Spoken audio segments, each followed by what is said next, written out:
Assalamualaikum warahmatullahi wabarakatuh. Nama saya Nurul Faizah.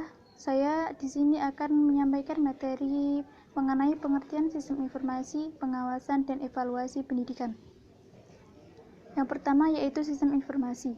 Sistem informasi manajemen pendidikan adalah sebuah metode manajemen formal dalam penyediaan informasi pendidikan yang akurat dan tepat waktu, sehingga proses pengambilan keputusan, perencanaan, pengembangan proyek, dan fungsi-fungsi manajemen pendidikan lainnya dapat dilaksanakan secara efektif. Dalam arti lain, sistem informasi manajemen pendidikan adalah sebuah sistem yang menyediakan informasi untuk mendukung operasi manajemen dan perencanaan pendidikan. Sistem informasi manajemen telah banyak digunakan di lembaga pendidikan, termasuk lembaga pendidikan Islam, walaupun belum merata diterapkan pada semua jenis dan jenjang pendidikan.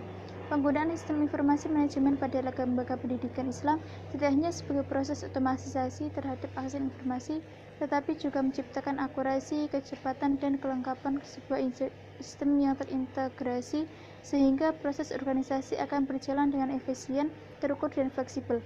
Sistem informasi manajemen pendidikan dapat berjalan apabila semua komponen pada lembaga pendidikan tersebut dapat menggunakan dan memanfaatkan aplikasi sistem informasi manajemen. Yang kedua yaitu pengawasan. Dalam pendidikan Islam, pengawasan didefinisikan sebagai proses pemantauan yang terus-menerus untuk menjamin terlaksananya perencanaan secara konsekuen, baik yang bersifat material maupun spiritual. Menurut Ramayulis, pengawasan dalam pendidikan Islam mempunyai karakteristik sebagai berikut. Pengawasan bersifat material dan spiritual. Monitoring bukan hanya manajer tetapi juga Allah Subhanahu wa Ta'ala. Ada 3 macam dasar jenis pengawasan. Yang pertama yaitu waktu pengawasan, dibagi menjadi 2, satu pengawasan preventif dan kedua pengawasan represif. Yang kedua yaitu objek pengawasan, dibagi menjadi 4, satu produksi, 2 keuangan, 3 waktu, dan 4 manusia. Yang terakhir yaitu subjek pengawasan. Yang ketiga ini juga dibagi menjadi 2, yaitu pengawasan intern dan pengawasan ekstern. Secara rinci, proses pengawasan tersebut dapat dideskripsikan sebagai berikut. Pertama, penentuan standar. Penentuan standar dalam proses pengawasan secara tepat memang agak sulit. Akan tetapi, penentuan standar terkait waktu dalam perilaku pegawai harus dilakukan. Kedua, evaluasi untuk kerja. Evaluasi untuk kerja ini dilakukan dengan melakukan pengecekan terhadap penyimpangan berdasarkan standar yang telah ditetapkan. Ketiga, tindakan perbaikan. Tindakan perbaikan ini dilakukan apabila proses dan hasil kerja terdapat penyimpangan dari standar yang ditentukan. Akan tetapi apabila proses dan hasil kerja telah sesuai dengan standar, maka yang harus dilakukan adalah peningkatan. Yang terakhir yaitu evaluasi.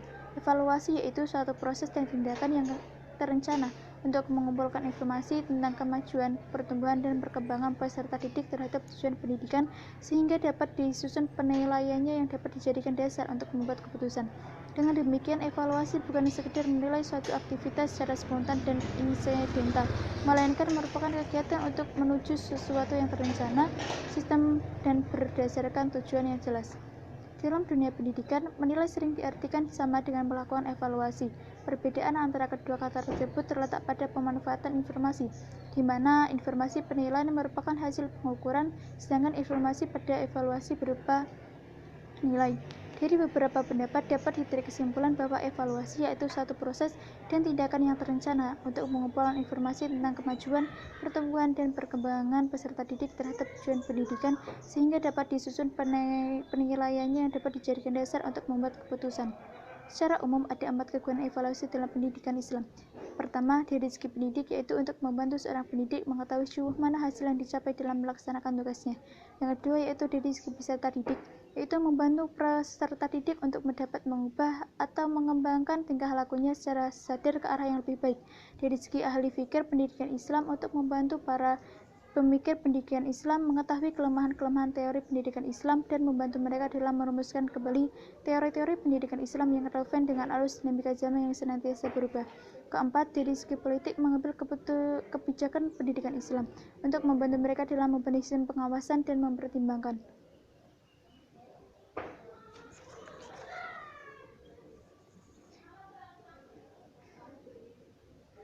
Jenis-jenis evaluasi yang dapat diterapkan dalam pendidikan Islam ada 4, yaitu 1. Evaluasi formatif, 2. Evaluasi sumatif, 3. Evaluasi penempatan, yang terakhir yaitu evaluasi diagnostik.